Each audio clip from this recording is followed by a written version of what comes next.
বন্ধুরা, আজকে আমি দেখাবো কি করে ফোনপের সাহায্যে আপনি আপনার ইলেকট্রিক বিল ঘরে বসেই আপনার মোবাইলের সাহায্যে অর্থাৎ স্মার্টফোনের সাহায্যেই কিন্তু আপনি খুব সহজেই দিতে পারবেন।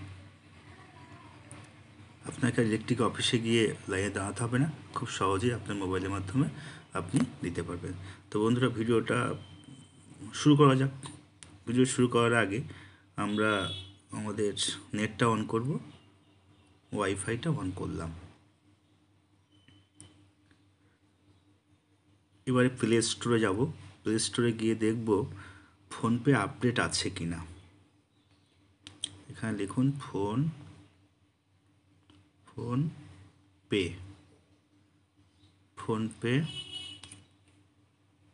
দেখুন ফোনপে আপডেট আছে, না হলে এখানে লিখে দিত আপডেট কথা লিখতো। আমি ওপেন করলাম।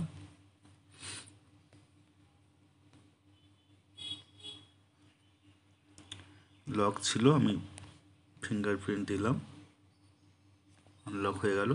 এবার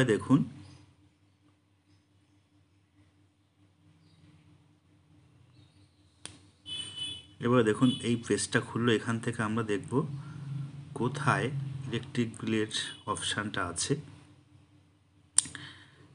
রিচার্জ অ্যান্ড পে বিলস এর মধ্যেই ইলেকট্রিক বিল অপশানটা আমরা পাবো। দেখুন এসে গেছে ইলেকট্রিসিটি। এখানে আমরা ক্লিক করলাম, নতুন একটা ইন্টারফেস খুলে গেল। এখানে আমরা দেখব ওয়েস্ট বেঙ্গল ইলেকট্রিসিটি কোয়ার্টারলি, কারণ আমাদেরটা কোয়ার্টারলি নেওয়া হয়। একটা পেজ খুললো, এখানে আমরা কনজিউমার আইডিটা বসাবো, প্রত্যেকে বসাবেন।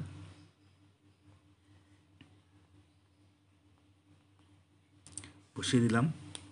ফোন নম্বরটা আগেই বসানো ছিল, কনফার্ম। দেখুন এখানে দেওয়া আছে, জুলাইয়ে একটা দেওয়া আছে,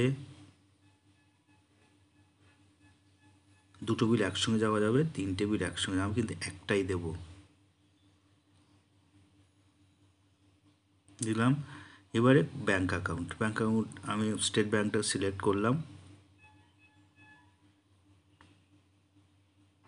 এবার যে যার এন্টার 6 ডিজিট ইউপিআই পিনটা বসাতে হবে, যে যার ইউপিআই পিন আপনারা বসাবেন।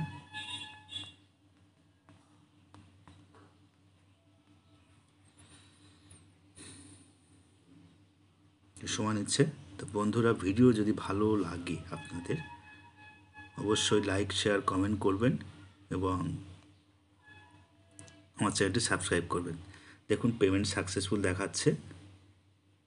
আমি এটাকে ডান করলাম, তখন ইলেকট্রিক বিল আমার দেওয়া হয়ে গেছে। দেখুন কম সময়ে কিন্তু আমার ইলেকট্রিক বিলটা দেওয়া হয়ে গেল। এর জন্য কিন্তু আপনাকে কোনো ইলেকট্রিক অফিসে যাওয়ার দরকার পড়ল না। ঠিক আছে, ধন্যবাদ। আবার একটা নতুন ভিডিও আপনার সঙ্গে দেখা হবে।